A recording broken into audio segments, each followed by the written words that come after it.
Hello, I'm Pahala Alex from Fair Consulting Indonesia. Today we'll be talking about Invest in Indonesia, the navigation to foreign direct investment company in Indonesia. FDI company is a business established and run by foreign investors in a country other than their own.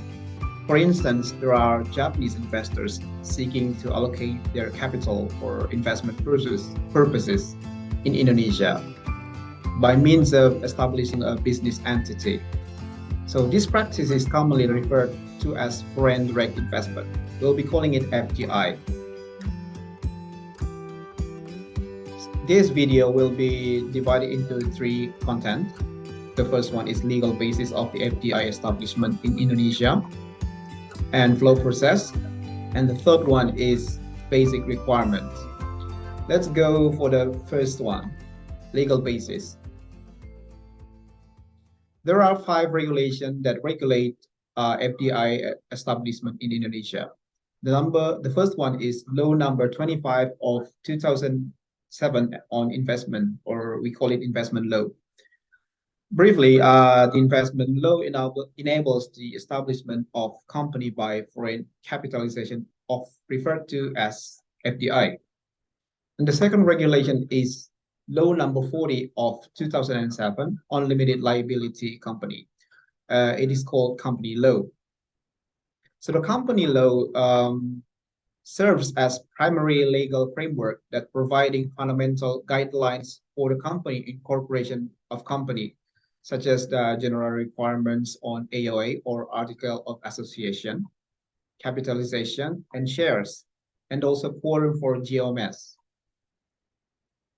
And the third regulation is Presidential Regulation Number 49 of 2021 on amendment of Presidential Regulation Number 10 of 2021 on investment business sector.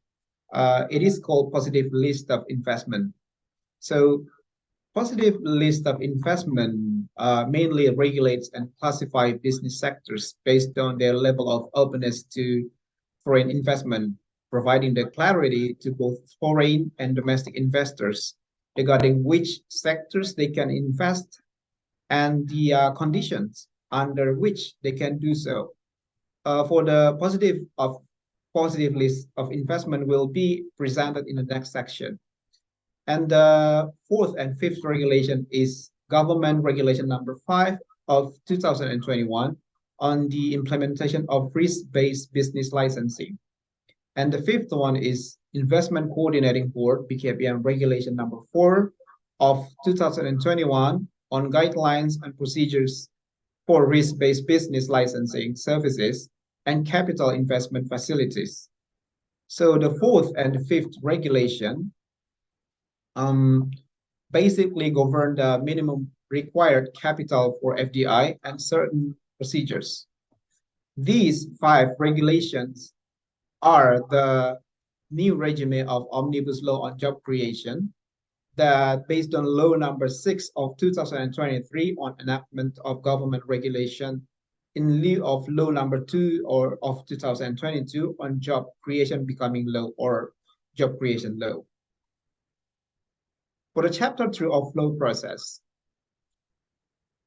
in the flow process of FDI company establishment, there is 6 parts of steps for FDI establishment. For the first one is pre-establishment. Second one is deed of establishment, tax ID registration, OSS, RBA registration, and KBLI application, business license verification, and doing the business or operation. For the first and second steps, the task needed here is arrangement for the basic requirements of a limited liability company. We call it preparation steps. And the third, fourth, and fifth steps are the arrangement for the business licensing requirements, and we call it construction step. And then after finishing the first and second main step or preparation and construction step, you can run your business or operation step. Let's go for the first step, pre-establishment.